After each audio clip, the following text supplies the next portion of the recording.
Queen Elizabeth II is still very much a hard-working royal at the age of 93, undertaking dozens of royal engagements each year.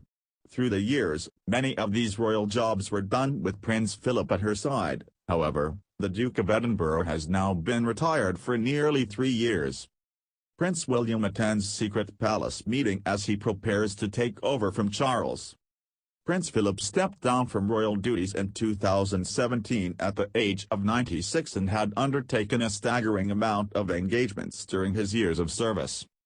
Philip famously described himself as the world's most experienced plaque unveiler and undertook 22,191 solo engagements during his career. He had also given 5,493 speeches in his almost 7 decades of duties before stepping down in August 2017. The Queen has previously called Prince Philip her strength and stay but does not see him as often now he is retired. Despite being married for 73 years, Philip and the Queen do not live together. This is because the Queen lives in Buckingham Palace where she can undertake her royal duties, and Philip spends his retirement on the Sandringham estate in Norfolk. Prince Philip lives at Wood Farm, a cottage on the Sandringham estate which allows the Duke to enjoy a relaxing retirement. There, Philip, 98, is said to pass the time painting, reading and in warmer weather driving a horse and carriage around the estate. The reason Philip is in Norfolk and not London with the Queen is that reportedly he would still try and be involved with royal life despite his retirement. A courtier told the Daily Mail in 2017, the Queen feels the Duke has earned a proper retirement.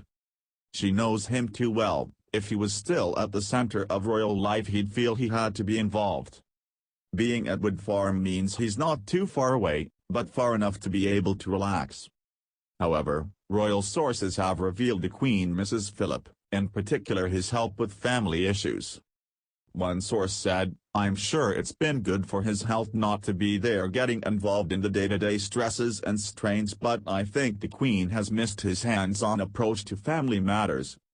Referring to the recent upheaval around their son Prince Andrew, the source said, "He might have been a much stronger voice advising Andrew if he had been around more."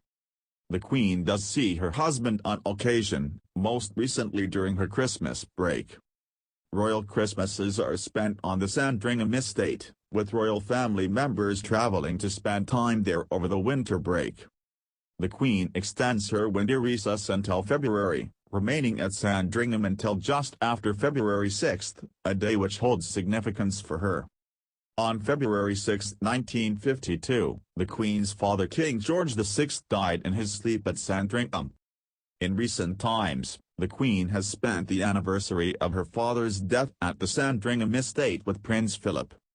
Now the Queen has returned to London, and we will next see her during Commonwealth Day celebrations on Monday, March 9. This will be the first time the royal family is seen together following the announcement of Meghan, Duchess of Sussex and Prince Harry's exit from royal life. In January the Sussexes announced their intentions to withdraw from their lives as senior royals and strive towards financial independence. It is thought the Queen requested Meghan and Harry's presence at the annual Commonwealth Day service in what will be their last royal engagement.